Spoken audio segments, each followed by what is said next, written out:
Hi, I'm James Wahlberg, and I'm going to show you how to calculate the battery potential required to drive an electrolytic reaction. For this video to be useful, you should be familiar with a couple concepts such as reduction potential, electrolytic cells, and how to find their components such as anodes and cathodes. If that's all comfortable territory for you, let's get started. So, since electrolytic reactions are non-spontaneous, we'll need an external power supply to drive the reaction. What we'll do here is figure out exactly what the potential of that power supply has to be in order to drive a particular electrolytic cell. First thing we'll need to do is to identify the anode and cathode of the cell. And then, for each of those electrodes, we'll look up its reduction potential in a table of standard reduction potentials. The last step is to take those two reduction potentials and plug them into this equation. The overall reduction potential, or the E cell for the electrolytic reaction, is the reduction potential of the cathode minus the reduction potential of the anode. A couple things to keep in mind include that all electrolytic cells have a negative E cell value. That, of course, is because they are non-spontaneous. Galvanic cells have a positive E cell value, so we'll be coming up with a negative value in all of our calculations.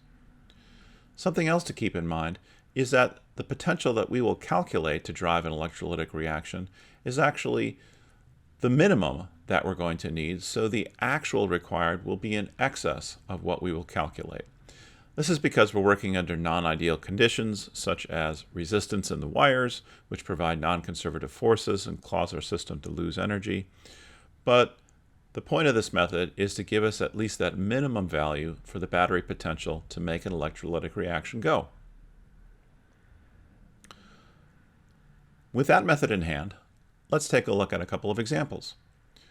So, here we have an electrolytic reaction. We know because it has a power supply, it has this battery in it.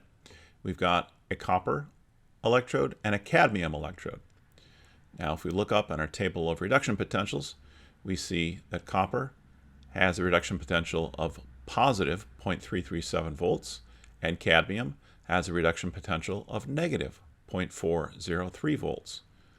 Now, to identify the anode and cathode, we are looking for the higher reduction potential, that will be our anode, and then the lower reduction potential, that will be our cathode. So we plug those values into the formula.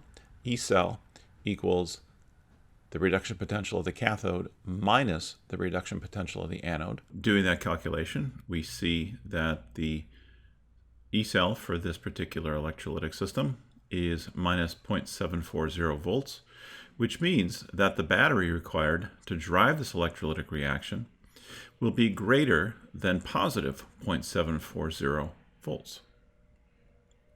Let's look at another example.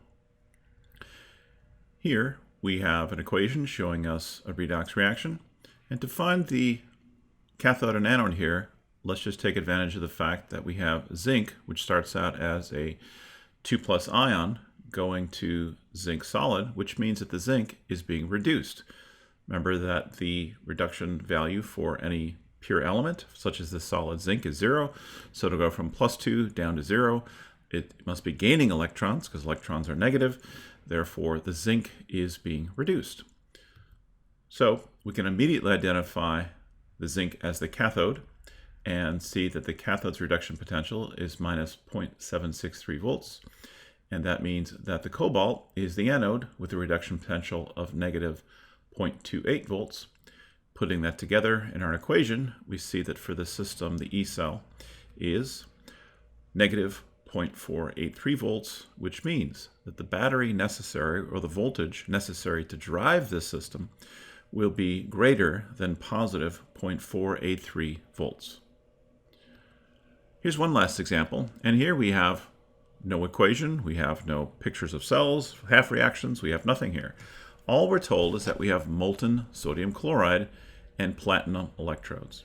Now the platinum electrodes, of course, will be inert. Therefore, the action must be with the sodium and the chloride, and the fact that this is molten or melted tells us that what we're really dealing with is liquid sodium ions and chloride ions, because that's what sodium chloride is. It's a matrix of sodium ions and chloride ions. So if we put in heat to melt that matrix, melt that crystal, we have these species just as is. Now we can look up our reduction potentials, and for chlorine, it is positive 0.136 volts. For sodium, it's negative 2.714 volts. Therefore, the chloride will be the anode, and the sodium will be the cathode. So the sodium will gain electrons, and the chlorine will lose electrons.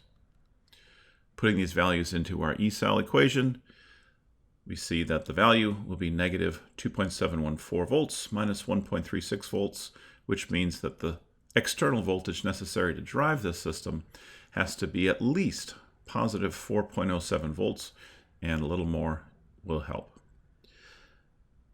So that's how to calculate the minimum external voltage necessary to drive an electrolytic system. And I hope that helps you increase your expertise with this kind of material. See you again in the next video.